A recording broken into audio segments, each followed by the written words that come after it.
Good morning, Highland Park High School. I'm Ben. I'm Steven. It's February 12th, 2021.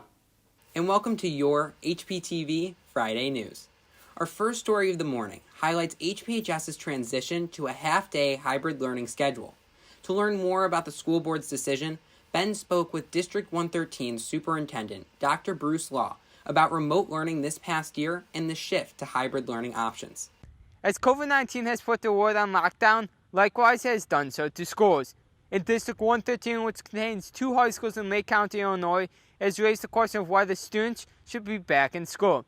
It's been almost a year since students left in-person teaching on March 13th and began remote learning. With parents arguing for both sides, I talked to Superintendent Bruce Law on the district's decision to keep kids in remote learning. If we think about a teacher trying to teach students in the class, students on the computer, we were very concerned in the fall that was not instruction that was going to be as effective as just having everyone on the screen. Dr. Law backed up the school's decision further by pointing to positives from remote learning. Teachers obviously have gotten really good at delivering remote instruction. He also expressed his concern about hybrid learning. Most students, when they would come to the building for hybrid, they would realize this is not regular school. This is not normal school. In fact, this is terrible. So I would be much better off just learning from home. While Dr. Law says remote learning is the correct decision, based on many positives, there have also been negatives that have ensued. Remote learning has affected students in various ways, but studies have found that learning loss is a nationwide phenomenon, affecting the majority of students in remote learning.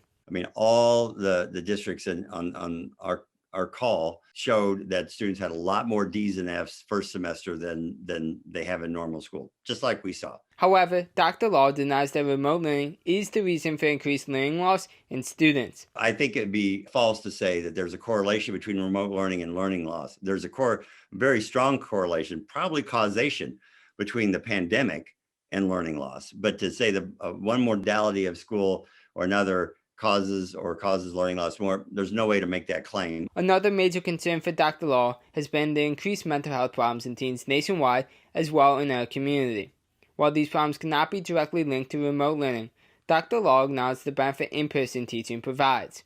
We know that normal school is the best way to deliver education. It's better for students socially, emotionally. It's better for students academically. When asked about why District 113 stayed in remote learning while I continue to see many surrounding local high schools implement a hybrid option, he said, the schools that decided that they were going to start on January 19th did so without any regard at all for the pandemic metrics. District 113 and Dr. Law have been closely monitoring the data released by the CDC and ISBE to make the decision. They even brought in an epidemiologist to help the decision-making. The district released a statement earlier this school year stating, quote, a 4-week trend of COVID incidence rates below 14 per 100,000 is required before transitioning to hybrid instruction, end quote. As the CDC continued to release studies showing schools not to be major factors of transmission and the survival rate for children to be above 99.99%, along with the survival rate for teachers aged 20 to 50 to be 99.98%, the district went back on the previous metrics. We've always used the metrics just as a consideration. It was never a tripwire. It was never a circuit breaker. It was just something that we were considering, unless, of course, the governor just shuts us down. So as we're looking at that and we're looking at a variety of other things, trajectory is low, vaccinations are on the way. Now, all of a sudden, there's a different context for interpreting the numbers. As we continue to follow this story, the district has set a goal date of February 23rd to start a hybrid learning option. Dr. Law and the district board are working on plans to get the most possible students in the building for the longest period of time while keeping everybody safe. Stay tuned for more information. A giant congratulations to the members of DECA. 5 HPHS teams have qualified for the International DECA competition that competes at the state level. Congratulations to Team Name, Team Slime, Team Booper, Team Free Parking, and Team Grass-Fed Cows. This past weekend, Illinois continued to experience frigid temperatures as low as -6 degrees. Will it start to warm up, or will it be another weekend of hot chocolate by the fireplace? Let's throw it over to Erik Anderson with your HPTV weather forecast and find out.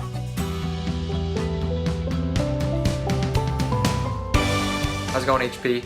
Yesterday evening we had some lake effect snow which brought a couple of inches our way. This weekend there's a possibility for some more snow starting tonight and going into Saturday. We could see another 1 to 3 inches of snow.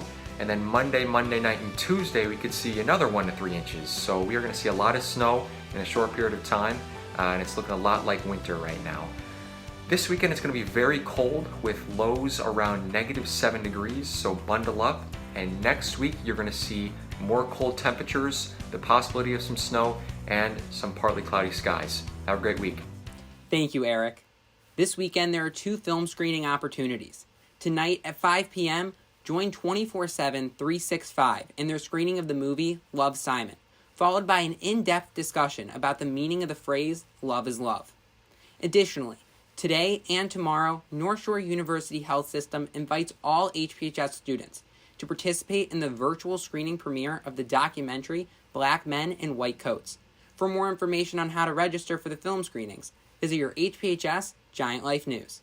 Last weekend, Neil gave us a preview of what Super Bowl 55 might entail. Now that the game has been played and the champion has been crowned, let's throw it over to Neil with the HPTV Sports Update. The Tampa Bay Buccaneers are Super Bowl champions after defeating the Kansas City Chiefs. Tom Brady, who won his 7th Super Bowl, was named Super Bowl MVP. This is his 4th time winning the award. In other NFL news, the NFL Honors took place on Saturday. Aaron Rodgers won his 3rd MVP award, and the new Hall of Fame class was announced.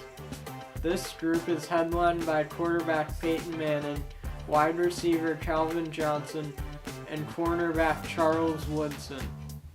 NHL forward Mikko Koivu has retired from the league after 16 seasons. All but one of those seasons were with the Minnesota Wild. Koivu is the Wild's all-time leader in points, assists, and regular season games played.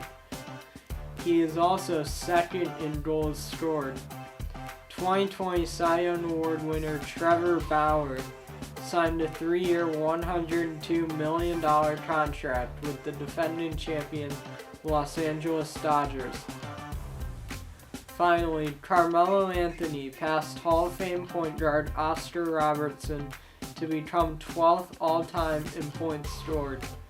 That's all for this week. Tune in again next week for another edition of the Sports Update. Next are 2 important announcements for the class of 2022. Juniors, you are invited and encouraged to set up a post-secondary planning appointment with your assigned post-secondary counselor. Counselor assignments can be found in Maya Learning. To schedule an appointment, visit the post-secondary counseling website and click the link under Contacts. In addition to post-secondary planning appointments, academic tutoring centers will be offering juniors a free SAT and ACT preparation course. This year, the course will take place virtually and is scheduled to coincide with the HPHS Community Days. To register, scan the QR code on your screen. Now, let's throw it over to Zach with your final Charity Drive Minute. Today is the final day of Charity Drive. Over the past month, HPHS has raised money and participated in a variety of events. Together, we have worked out, eaten food, viewed amazing performances, all in support of saving tiny hearts. Today after school are the final Charity Drive events. From 5 to 5:30, join Jamie Risman as she hosts a high-intensity interval training abs workout. And at 7, Collage Dance Company finishes Charity Drive with 2 dance performances that are sure to impress. For more information, visit hpcharitydrive.org. Thank you to all who participated in Charity Drive and helped raise money for this year's cause, saving tiny hearts. Thank you, Zach. As Charity Drive comes to a close, Your Book Club is asking everyone for their Charity Drive pictures. Whether you attended food trucks, workout classes, or social events, Your Book Club is looking for any and all pictures to remember the great work HPHS did over the past month. To submit pictures, scan the QR code on your screen. Well, HP, that's all we have for you today. Until next Friday, from all of us at HPTV Friday News, I'm Ben Fitzsimons. And I'm Stephen Knobel. Have a great weekend.